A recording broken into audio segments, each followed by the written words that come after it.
Bonjour. Précédemment, nous avons parlé de ce que sont les réseaux de neurones et de comment ils peuvent apprendre. Aujourd'hui, je voudrais vous dire que j'ai un peu menti lors de la première vidéo afin de simplifier son contenu. En effet, j'ai présenté les réseaux de neurones comme étant juste des neurones connectés les uns aux autres et performant des opérations plutôt simples, à savoir des opérations linéaires et des fonctions d'activation. Mais en réalité, ce n'est pas l'unique façon de créer des réseaux de neurones. Les réseaux de neurones tels que nous les avons vus s'appellent des perceptrons multicouches ou bien réseaux de neurones à propagation avant.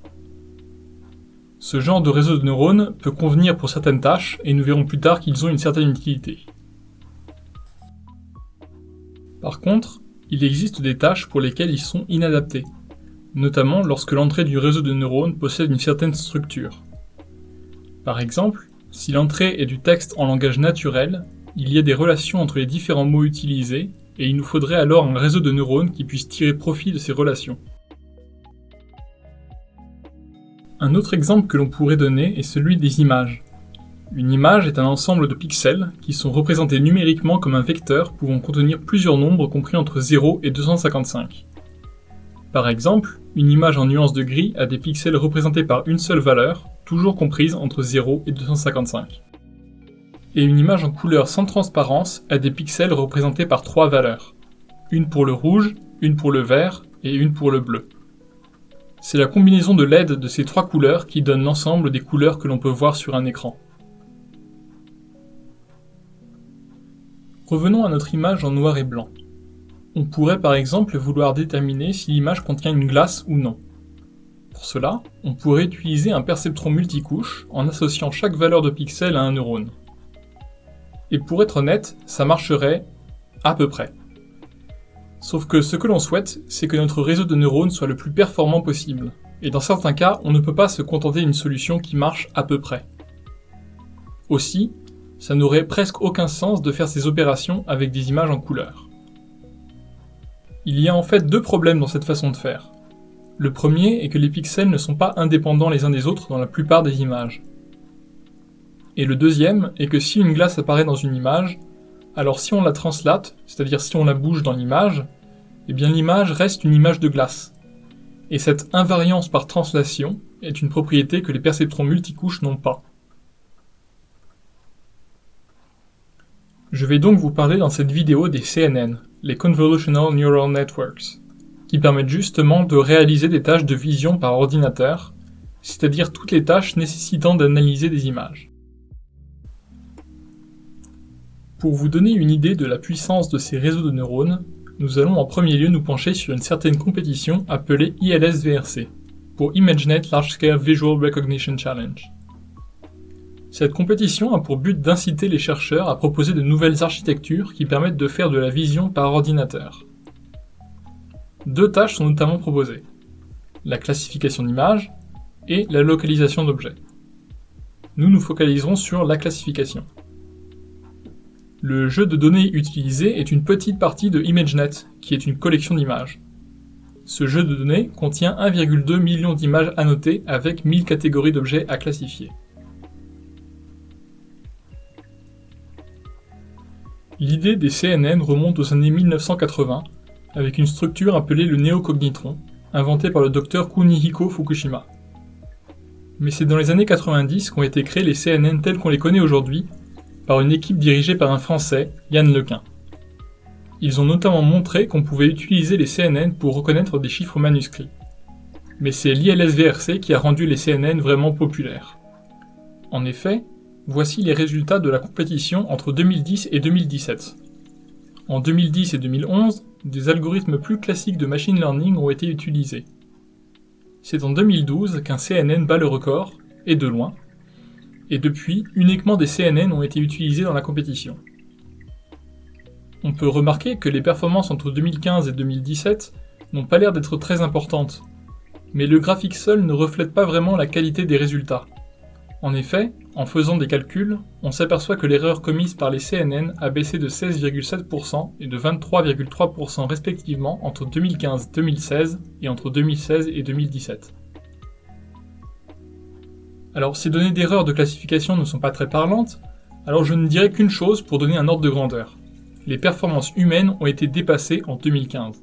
Cela fait maintenant 7 ans que les humains ont été surpassés dans la classification d'objets sur le jeu de données ImageNet.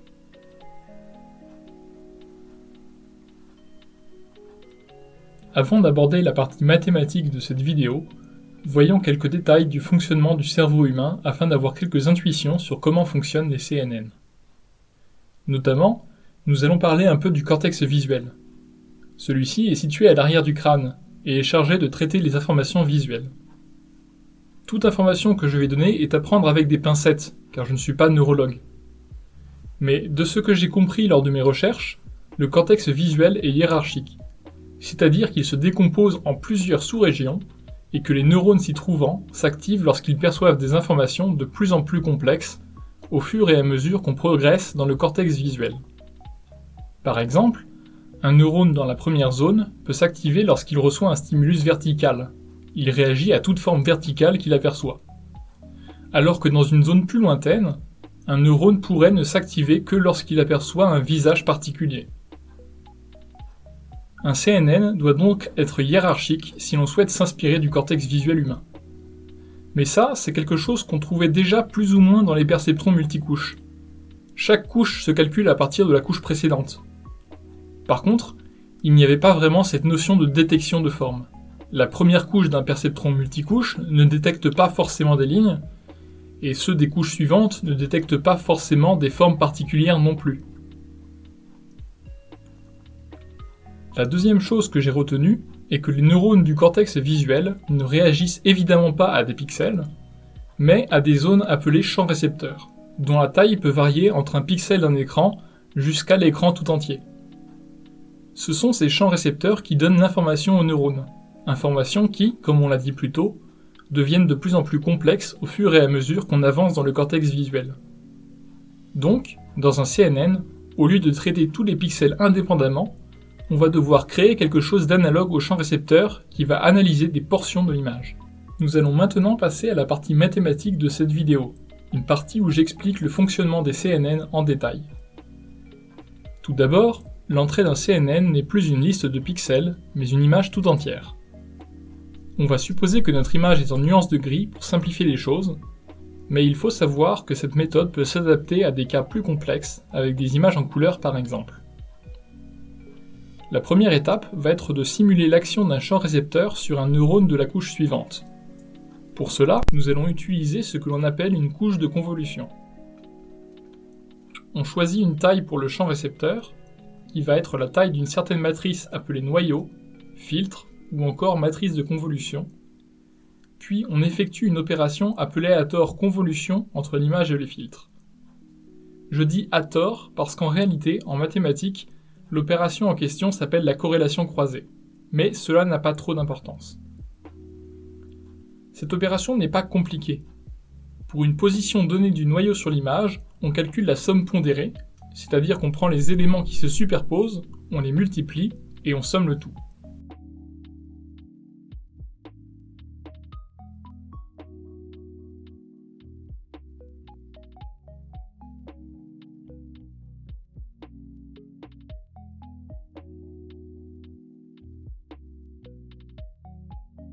La convolution consiste simplement à faire glisser le noyau sur l'image et à calculer la somme pondérée à chaque fois. On suppose aussi que les éléments en dehors de l'image sont des zéros. C'est en fait exactement comme pour les perceptrons multicouches, sauf que cette fois-ci, certains poids dans les connexions sont les mêmes, car la matrice de convolution ne change pas. Et comment choisit-on le noyau ? Eh bien en fait, on ne le choisit pas. Comme pour le perceptron multicouche, on initialise les poids de cette matrice au hasard et on laisse l'algorithme de descente de gradient stochastique trouver les bons poids.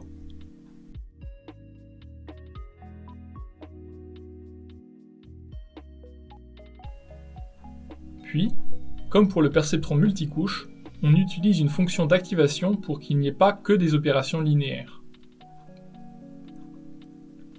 Et là, on peut voir que l'analogie avec le cortex visuel marche bien. En effet, le filtre que nous avons choisi est un filtre vertical, et ce que l'on obtient est un détecteur de lignes verticales. Pour qu'un CNN soit efficace, un seul filtre n'est pas suffisant.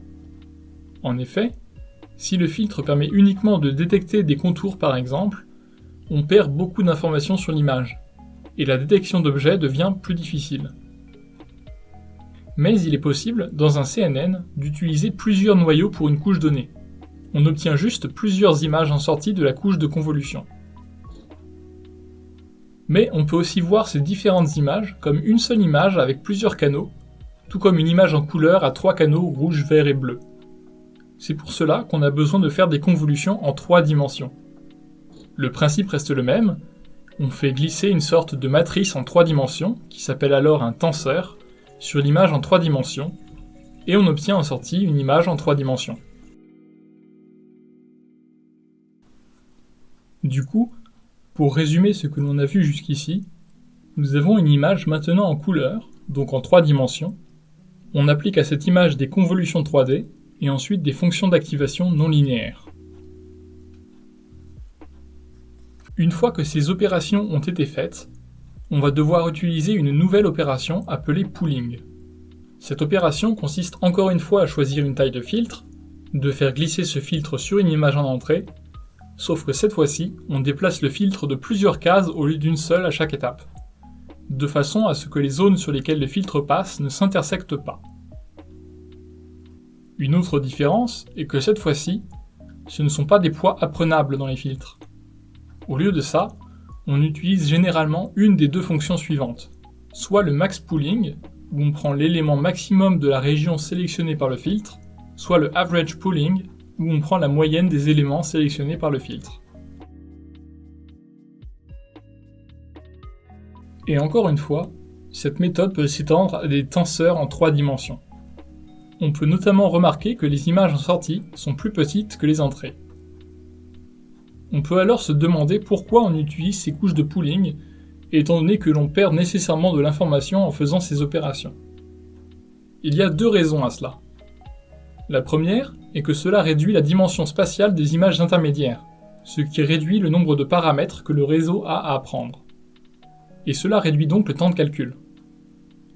La deuxième raison est que cette couche résume certains morceaux de l'image, et donc la suite du réseau de neurones doit arriver à apprendre quelque chose même sans connaître la position précise des objets, ce qui est justement une des caractéristiques que l'on attendait de ces réseaux de neurones.